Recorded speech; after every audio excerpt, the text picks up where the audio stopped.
All right, welcome to the show. Jason Bible, Robert Ruffino. We got a big problem, Rob. What's that? The real estate just hit, single-family real estate in the entire country just hit another new all-time high. Prices, yes, are way up. And our interest rates? They are way up. The highest this century. Oh, is that what it's? Oh, yeah, well, I guess 7.51. Okay. Highest this century. So I haven't looked inventory? At all-time low. Right. Close to all-time lows, right? And the R word? Uh-oh. Are they still using the R word? What's coming up? It's the recession. Yeah, they are now everyone has agreed there is no soft landing here. 7.5. You are right. It is almost at a 52-week high. It got as high as 7.51. Yes. It is screaming higher. So now what? So now what do we do? I don't know. I just had lunch with I just had lunch with a hard money lender, and he said about half his clients have done just that. Really? They just said we're out? Yep. He said he also read a report that 40 investor bought properties are down 46% this year. Well, that's because most of interest rates. Yeah, interest rates. Yeah, so folks are just not doing anything, sitting on the sideline, just waiting. Yeah. While here's the funny part: while the prices of the homes become more and more expensive. Like that's what I understand. I understand the waiting from hey, they're not going to cash flow, but you're just going to pay more for them. Yeah. So it doesn't, a lot of smart guys out there, but I still don't understand how their math works. Because you can't ever, you can always refinance, right? You can get a lower rate, assuming interest rates go down, and they will. But you can never pay less for a property. Like once you pay that number, that's what you pay for. That's right. Yes. And it's very seldom does it actually backslide. Right. Yeah, you're not going to, there's no real estate crash coming. There's not enough inventory. Right. So the math that we all have to be doing at this point is 10-year math, right? Where am I at now and where will I be in a decade from now? Because we're buy and hold, folks, right? So we had our 2-day class this weekend. Mm-hmm. We sat there and mapped it out for the folks, and they're like, oh, my God, I'm so happy I'm in the right room. I'm like, okay, now go get $100K and let's start buying houses, right? Yep. Because we do 3, 5, 7, and 10-year math, and most of the real estate education world does 90-day math, and you can't do anything in 90 days here. Yeah. So I'll just do a little plug. We have another event coming up here in October, both live and a webinar. It's a 2-day event. We're going to go over all the aspects of buying and holding and some other aspects of real estate investing. So we want you to go to mrtxrei.com. That's MR as in Mr., TX is in Texas, RE is in real estate, I as investor.com, mrtxrei.com. Go check it out. I think there's still a 50% discount on there, so make sure you go and buy your tickets now. So now what? So he and I have been going back and forth, and taxes go up, insurance goes up, cost of everything goes up, and we're 12 months behind on raising the rents. Right? So what does that mean? That means your cash flow sucks. We know we're not the only one. Yes. We're just the only one who gets on a podcast and talks We're the only ones talking about it. Yeah, we're only talking about it. Everyone else is, it's great. It's great. Oh, we're crushing it. It's great. I'm like, no, you're not. Nope. It's wonderful. Yeah. Don't worry about that employee theft problem I have over there. Don't worry about this. Everything's great. Everything's fantastic. Yeah. And so what really is going on is we're looking at the marketplace and we're saying, hey, so what we did, and probably you can point the finger at me, Jason, is I wanted to hold on. Like I'm looking at prices in March and I'm saying, okay, if we just get, 1% lower on the interest rates, we can do all these refis, we can go buy more properties, we're good. And it didn't go down, it went up. We were floating around 6.9 when we were looking at that. And I'm like, man, we just get down to 6s again, low 6, high 5s. I think we got a good opportunity here. And it didn't. It went the other way, went up 50 bips the other way. So now we're looking at our portfolio. And the blessing is, again, if there's anything we've ever done right here, we bought well. So internally, I have a problem. I'm struggling with letting my babies go. Yeah. Right. But I also know from 2008 and 2011 how those guys took major hits, and the blood on the streets were the same thing that was going through my head. Mhm. Just got to make it another 6 weeks. Got to make it another 6 weeks. And I give up. So, well, so much of our stuff is owned in syndications and funds, right? So we go Right. back to the investors and say, hey guys, we need to have a capital call of about 20% because taxes, insurance, costs of Yeah. construction's gone up. And then your investors come back and say, well, we want to do a capital call. So yes then, or no, right? Yes or no. So then you and I have a choice. Mhm. Do we continue to fund these things out of our own pockets? Nope. Or do do we anymore. liquidate? We liquidate. It's very simple. So, and another thing to keep in mind too, I'm trying to think out of all the deals we've got. We own, let's say our Baytown syndication, we own 40% of that, right? Mhm. If we look at the other single family ones, what do we own? 15, 20% of them? No, on one of them, well, technically we own 90. Okay.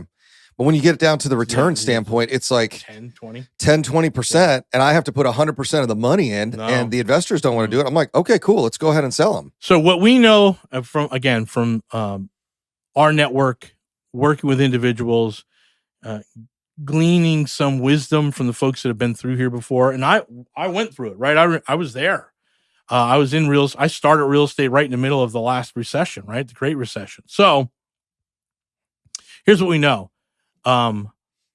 We actually have a pretty healthy portfolio. And so it's time to start liquidating some properties. Now, here's the thing that we don't know. We don't know what properties are going to sell. No idea. So you and I were having that conversation. Well, let's keep this and let's sell that one. And I said, just put everything on the market. So painful. I said, put everything on the market. And then when we start getting offers, then we can choose which ones to sell and which ones to keep. Yeah. That's what we're going to have to. Now, we're not putting everything on the market. We're doing 10% of our portfolio. Yeah. I mean, of what we have of the assets under management, 10%. Yeah, and the stuff that's not done yet, we're not really listing that either. So but. I mean, it's no fire sale here. It's like, hey, we need to be strategic. Mm-hmm. I now no longer see the interest rates dropping for at least another 18 months.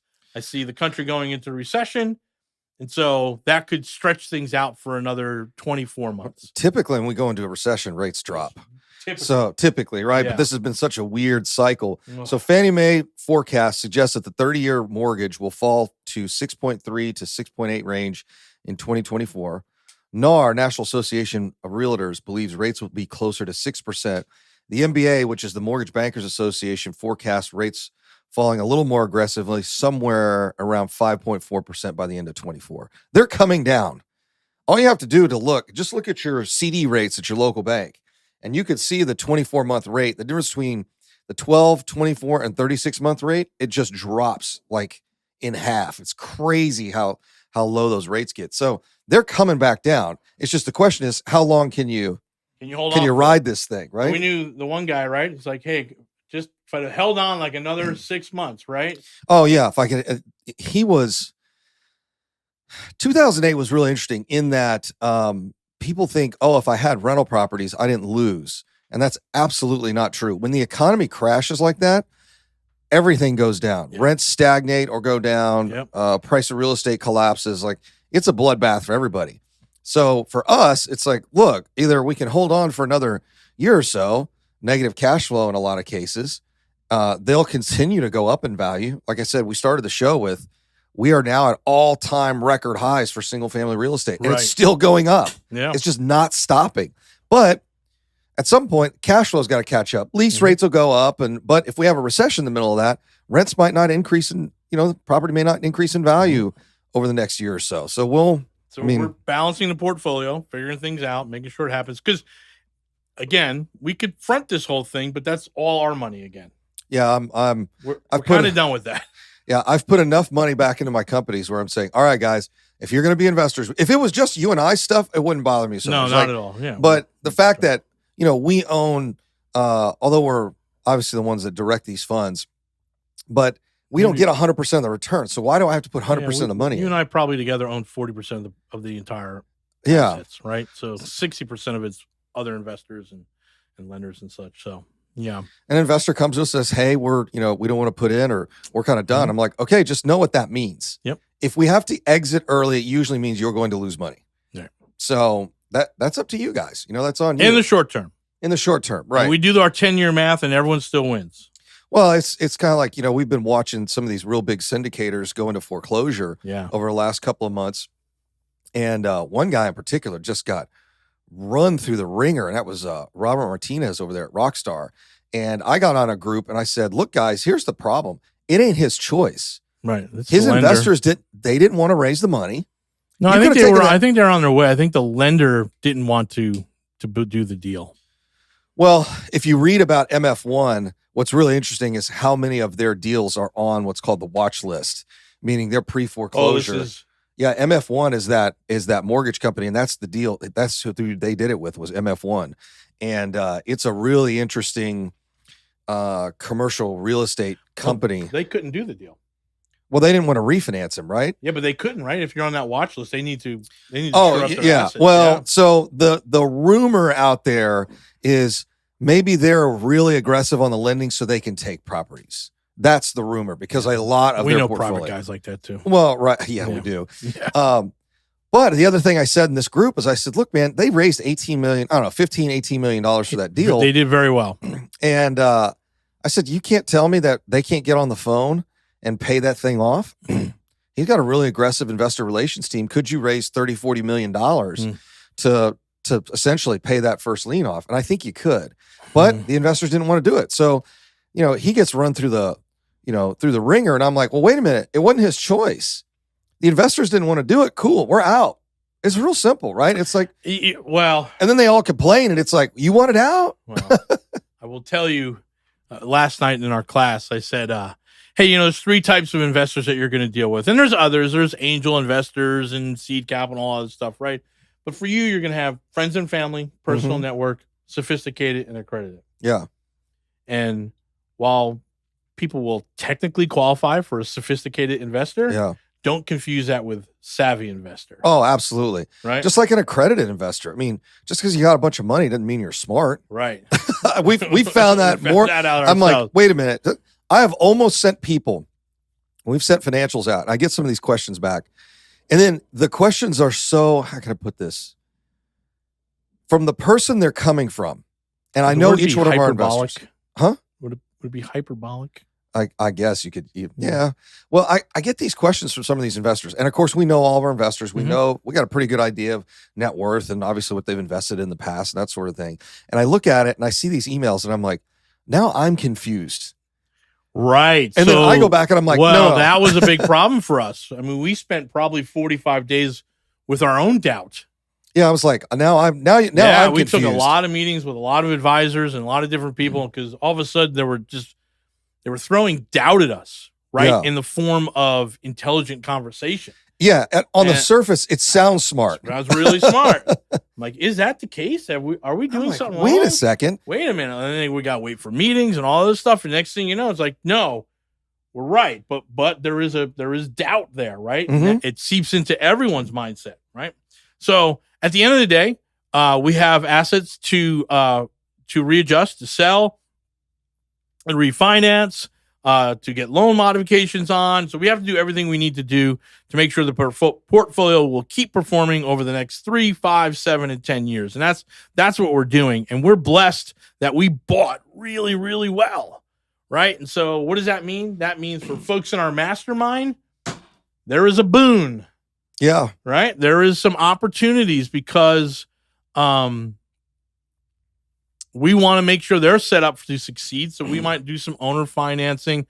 We might do some JVs. We might do some creative financing for the folks that we already have relationships with, and that will help them, right? So again, I think we're putting about $3 million on the market. There's one big one for 1.9. So we have like 1.2, 1.3 million in single families and small multifamilies.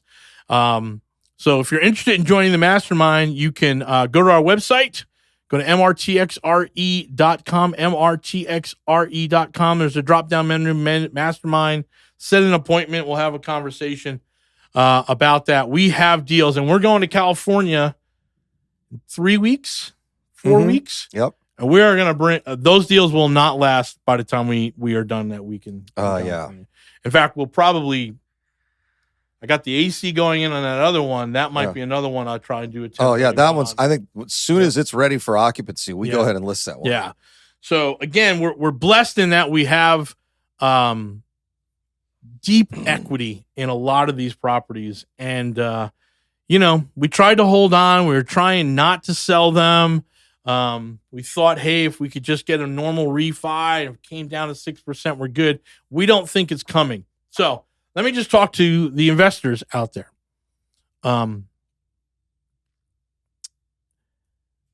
The active investors, folks that are buying and holding, and folks that have a portfolio. We don't think interest rates are coming down.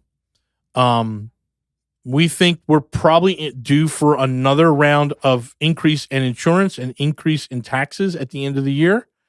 And construction is as hard as it has ever been to find the right guys to do it. We got one other guy in a mastermind. He's looking at the quote for the water heater. Mm-hmm. He's like, it's too high. I'm like, no, you haven't bought one in a while. Yeah. He's like, no, this is too high. I'm like, no, you haven't bought one in a while. This is the price. Yeah. He's like, well, ask Robert. I'm like, hey, can I do that cheaper? Yeah, I can take it off the truck myself and put it in there. But hey, we got to go hire people, and this is what it is. We're back to a third for the pricing, for a third for materials, a third for labor, and they're doing a third profit now. So they're not happy just making $100. A lot of these crews don't have enough work, which is weird. So when they do have work, they want to make the whole week in one deal, right? And so we're seeing that happen. You need to take a hard look at your portfolio. You need to talk to your lenders. If you need to do loan modifications, you better have those conversations like 6 months ago. And if you have investors, it might be time to go back and talk about, hey, we either got to restructure this deal or we got to bring some more capital in. And this is all uncomfortable for you, right? Because you probably had a good 5-year run of nothing but prices going up and cheap capital. And now we don't have that anymore. So you have to deal with reality and start working on this stuff. It's, again, for us, we spent about six weeks dealing with doubt, our own self-doubt. That was fucking waste of time, right? And then, then there's just, other people's fear and your fear, and like, when's the market coming? And all of a sudden, you get a little outside of yourself. And I know it's happening to you guys. I have lunch with people that are doing the same thing we're doing. I meet with hard money lenders. I meet with contractors all the time. And when after everything's great, well, it's not so great part of the conversation, you all have to take a very serious look at this stuff, right? And again, we got folks in our mastermind. We're going to be talking about this on the cruise. Got a cruise coming up. We got a 2-day. Hey, got to take a hard look at your portfolio. And if it's time to sell one off creatively so that you can get some capital in to stabilize for the next, I think it's now 24 months of this stuff. You got to get into it. So anyway, go to mrtxre.com, come to our 2-day, join the mastermind, do all that stuff. You can get on a phone call with me. We can talk about how we can work together at mrtxre.com. What else are you looking at over there? I'm looking at all kinds of stuff. In fact, there's an article today that just came out. It says, Wood Shelter becomes a speculative asset. Society unravels. That's a little extreme, but it is. But I mean, here's the reality. This stuff is not. We're all going to need a Cybertruck soon, right? Yeah, that's right. Yeah, bulletproof Cybertruck. Cow mounted on the back. Yeah. So you've got to make a decision whether you're going to be, if you're going to get started, get going or not. Because I was listening to Mike Simonson again this morning, and he said, tell him who Mike Simonson is. So Mike owns Altos Research. He is a data guy, pretty hardcore data guy. And their company, Altos Research, tracks every home for sale in the United States. And they've got some powerful analytics and they come to a lot of powerful conclusions. And that is, if you compare this time to last year, there are way fewer price reductions. So usually October is the month where you take the most price reductions. And inventory is climbing, but slightly. But he basically said, hey, look, rates haven't stopped anybody if they're buying. All right. But people are not listing properties. And he said, here's the thing that you need to understand. If you believe that rates go down, inventory is going to go up, that's not going to happen. He said, as soon as rates start to go down, it's going to be more buying, but there's going to be even less inventory. So what's that going to do? It's going to put massive pressure on prices. They're going to go up. Yes. This is not getting any cheaper.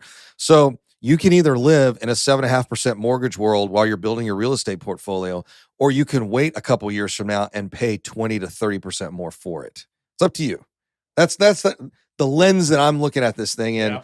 Yeah. I posted it yesterday or this morning, like, thinks real estate's expensive now. Just wait. Bang. The report came out today. It said we just hit a new all-time high. So mortgage rates and I have said this from the beginning, mortgage rates and the price of real estate have nothing to do with each other.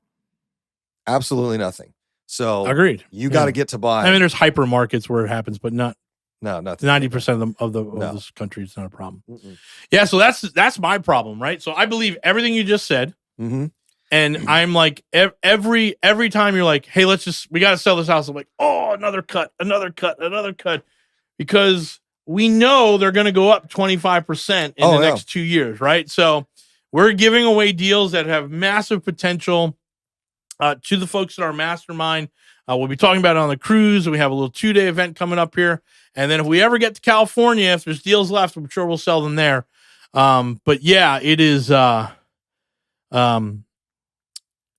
as instinctual as it is for me not to want to sell them, I've learned the lesson from the other guys who were in our shoes, 15 years ago, mm-hmm. who lost everything. Yeah. Well, we're not saying we're going to lose anything. It's just no, we're not. We're going to be preventive, and we're going to do the prudent thing and manage our portfolio. I mean, here's the deal. Hey, investors, do you want to pony up to make it through the increase in cost and construction? Right. In some cases, time. Right. Just getting. Yep. Who was I chatting with? I was chatting with somebody recently, and one of our investors who's invested in Corpus Christi. We're going back and forth on email. He could not get his plans approved for his house because the inspector was out of town on vacation for 3 weeks. So just add another 3 weeks to it. Like that, right? So, and of course, Rob, in construction, it's not like today you go, oh, you know what? We're going to put in some ACs today. Let's go call some guys and let's do AC work. Not how it works. It's a process. And it's this comes first, this comes second, this comes third. But that loading order, you got to get your guys prepped up and ready to go, right? Yeah. You got to get them, you got to muster your team. And so this whole idea that you could start and stop rehabs is nonsense. Like we learned that lesson. Yeah, it's absolute nonsense. So in any case, it's, hey, investors, we have some additional costs. Mm-hmm. Do you guys want to pony up for it? No. Right. Cool. We're selling. Okay. It's very simple. or we're going to take more loans. We're going to do loan modifications. Yeah, right? yeah. Lots of cases. Yeah. In fact, we did that on a couple, right? Yeah. And I just worked one out today with him. Oh, okay. So we're good on that, right? Oh, I didn't know that's what this meeting was. I made it that. Oh, gotcha. I don't know. I've had these biscuits and gravies the last 2 days, and they're just not agreeing with me. Yeah. You better. What? We got a cruise 36 hours. We're on a cruise ship, man. I know. Better feel better in 36 hours because we're going to be running all over the place. So, listen, it's time to take a hard look at your portfolio. That's what we're saying, right? There's going to be stuff that is painful to get rid of, that you don't want to get rid of, but you might have to, just to make sure that, hey, we're going to be solid for the next 24 months. And we have to be prudent about this. So we're not out there telling everyone, hey, this is the greatest time and it's time to learn wholesaling or tax liens. No. If you're a buy and hold person, you got to look at your portfolio. If you're trying to get into buy and hold, then you're going to be looking for owner finance or creative financing. That's how it's going to work. And of course, you're always going to be looking for private lenders. So that's what we're working on. I mean, it's a great time to be in real estate, but just recognize that it's going to be a little, like we've said, I think we're about halfway through it. It's going to be a little bumpy as rates go up, taxes go up. I mean, Everything happened all at once. Rates, taxes, insurance, construction. Everything went up all at once. And so, but here's what we know, on a long enough timeline, these things are going to double in value in about 5 years. Right. So you just got to hold on to them. So, and again, I can sympathize or empathize with, we have a lot of engineers who invest with us. Yeah. Right. And self-directed, they put their money in. They are not paying attention to the housing market. They have their house. Yeah. Right. And crude was up to like 140 a barrel. I think it's 94 today. Yeah. Right. So they're dealing with all of that in that industry. And then they open that email on Saturday night that says, hey guys, I need 16% more. Right. Mhm. I can understand there is a bit of a reaction there. Right. Especially if they're not following along. But again, like we said the last time, we're the third of all the people that care about your money. We're third on the list. You're first, your grandkids are second, and we're third. Yeah. So we care about it. And again, around here, we do 10-year math. That's really, really important. We do 10-year math. And so, 18 months, we got some issues we got to deal with. But 10 years, it's great. It's great. It's even fantastic. 5 years. Right? It's crazy. 3 years, right? But today's the day, right? So the name of this episode is Now What? So here we are. If you have the resources, are you buying or not buying? Because in 5 years, you're going to say to yourself, oh my God, I should have took all those owner finance deals that came across. Yep. So I got anything else? That's it. Go buy some real estate. Ain't getting cheaper. All right, guys. Thanks. And make sure you check us out, mrtxre.com. Got a 3-day class coming up. You can get on the phone with me if you're interested in joining the Mastermind. You could also text the word Mastermind to 281-401-9008. Make sure we put Mastermind in the scroll, okay? Excellent, guys. Thanks.